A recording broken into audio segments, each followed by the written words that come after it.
Hi, everybody. This is Drew Tomlin from the Association for Middle Level Education, and you are joining us for a conversation with Sandra Wozniak. Sandra Wozniak is the president of the New Jersey Association for Middle Level Education, a curriculum director for Trago Ed. It's a nonprofit that works to help educational leaders make and implement great decisions, and she is a veteran of the middle school classroom, 33 years, and lived telltale and proud of it. So thank you, Sandra, for taking the time to talk to us today.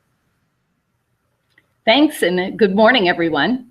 Awesome. And of course, we're here to talk a little bit more about the article that you've written here for AMLE Magazine entitled Making Tough Technology Decisions, something that a lot of people wrestle with in the middle grade. So thanks for the great article, and I'm sure it will be a great conversation. And we're going to get straight into the questions. It's an inspirational one, of course. What inspired you to write this article? Why now? Well, I think one of the things that really inspired me was those cringeworthy headlines that about things that go wrong with big tech decisions. I think in education, we cannot afford to waste money, and we can't afford to ignore the importance of having these tools. And every time a big project goes down in a burst of flames, it seems like other projects might get turned down.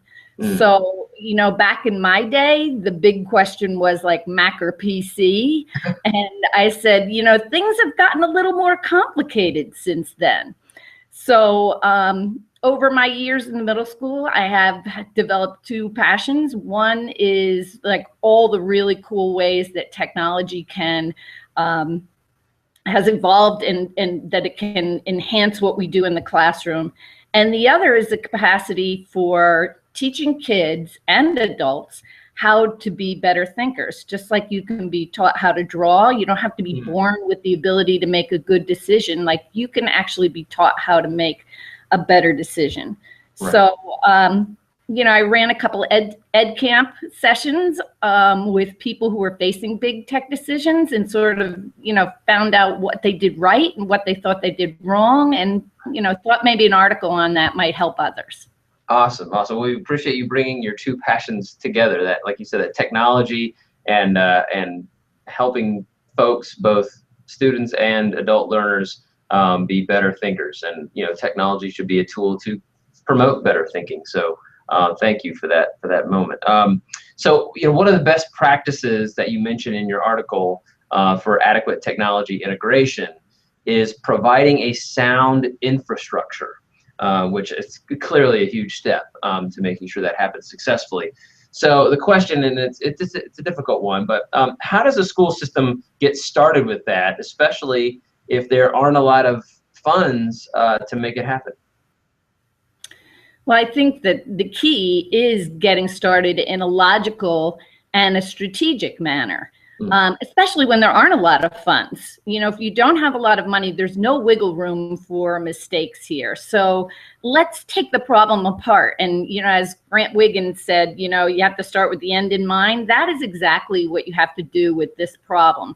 You really have to start with, what do you want the technology to do? What changes do you want to see in the classroom? What technology will support that? And then what do you need as your infrastructure to support that? You need to look at your infrastructure now. Is it solid? Is it stable? Is it fast? Is it reliable? And then figure out, what you're going to need to support your vision. And without, looking at it in a logical way, you're not ever going to, that's the key step, because it determines whether or not when you turn that technology on, it's going to actually work. Right. And nothing more frustrating, or nothing will shoot a project down faster than having it in the classroom ready to go, and you turn the switch and the fuse blows. So, exactly. It is the most important step. All right, excellent. So another thing you mentioned in your article, so you provide that infrastructure, but then you need to involve the voices of different stakeholders to help make those tough technology decisions. And one stakeholder that we want to make sure we involve is our students and families. in terms of gathering those stakeholders and technology decisions, how important is it to include students and families, and how do you go about choosing the best people for that job to help you make those decisions? Well, I think when you're making a big decision, you know, who gets in on it has to be, you can use two questions. One, who's going to be impacted by the decision? And two, what expertise is needed in the room? And certainly when it comes to who's going to be impacted by that decision, the students are number one.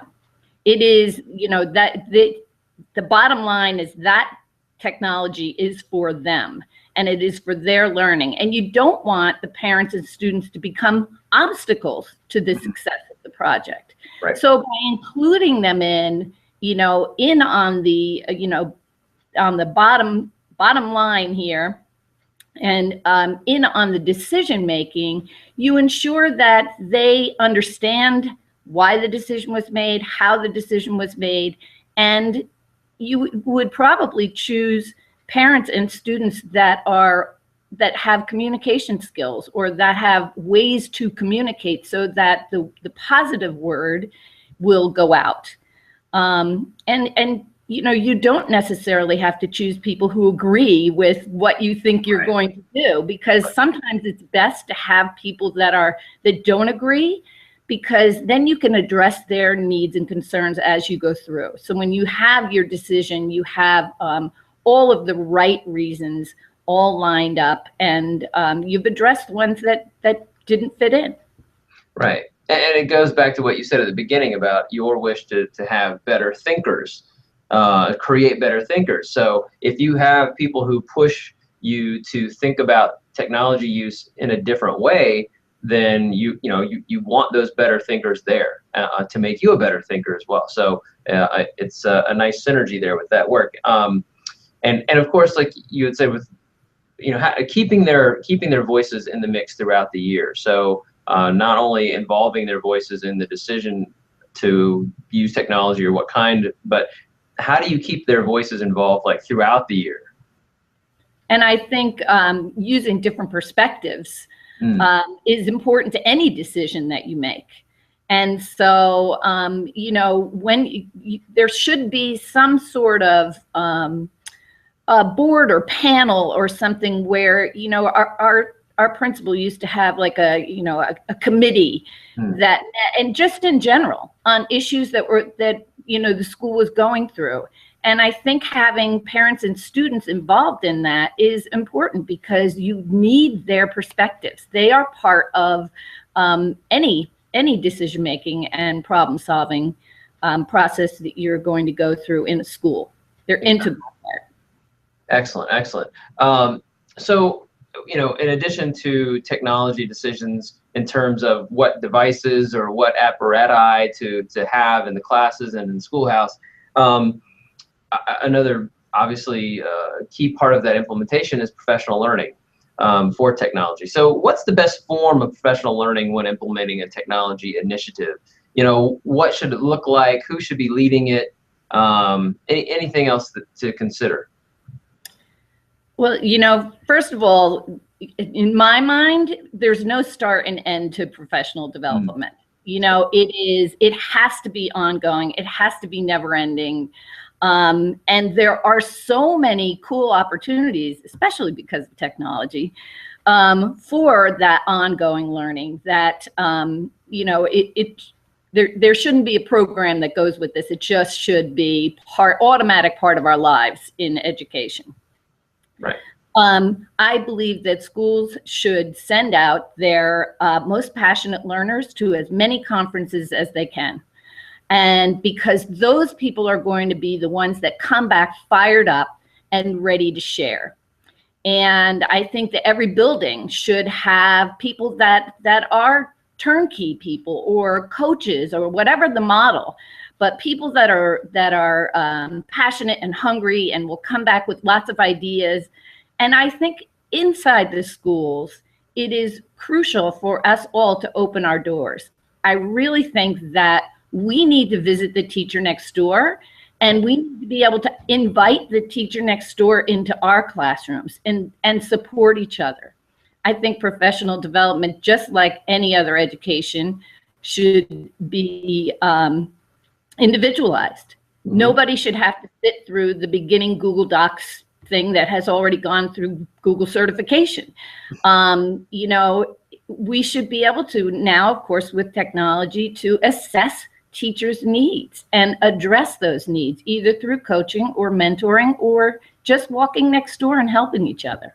Very right. It's just like Michael Fullen said, it's about deprivatization, right? It's about breaking down those silos in education. So we learn, like you said, and it's as simple as opening your door and walking in someone else's classroom and seeing how they're using technology and asking good questions, being a better thinker. So, all right, your last question, and hopefully it will also push you to continue to be a better thinker, Sandra. So here we go.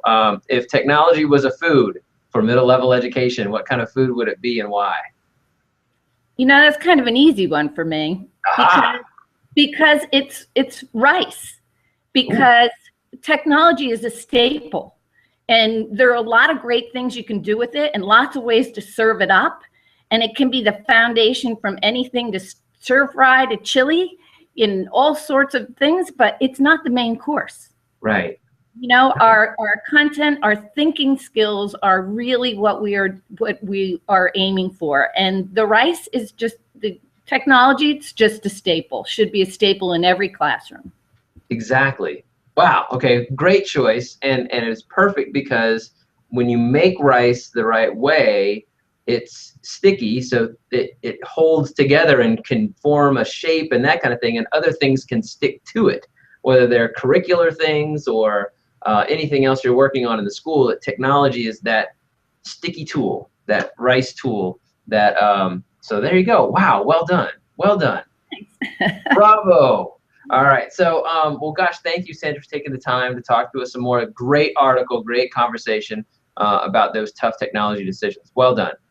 Thanks, Drew. Thanks for inviting me. Well, of course. And of course, two things, ladies and gentlemen. First of all, thank you for checking out this article with AMLE Magazine and this Google Hangout. And then if you're interested in more from Sandra, we've got a free webinar with Sandra Wozniak on our archive that's been archived on our website. So check that out and learn more from her. So thanks again here from AMLE, where we help you reach every student, grow professionally, and create great schools. Thanks again, Sandra. Thank you. Bye.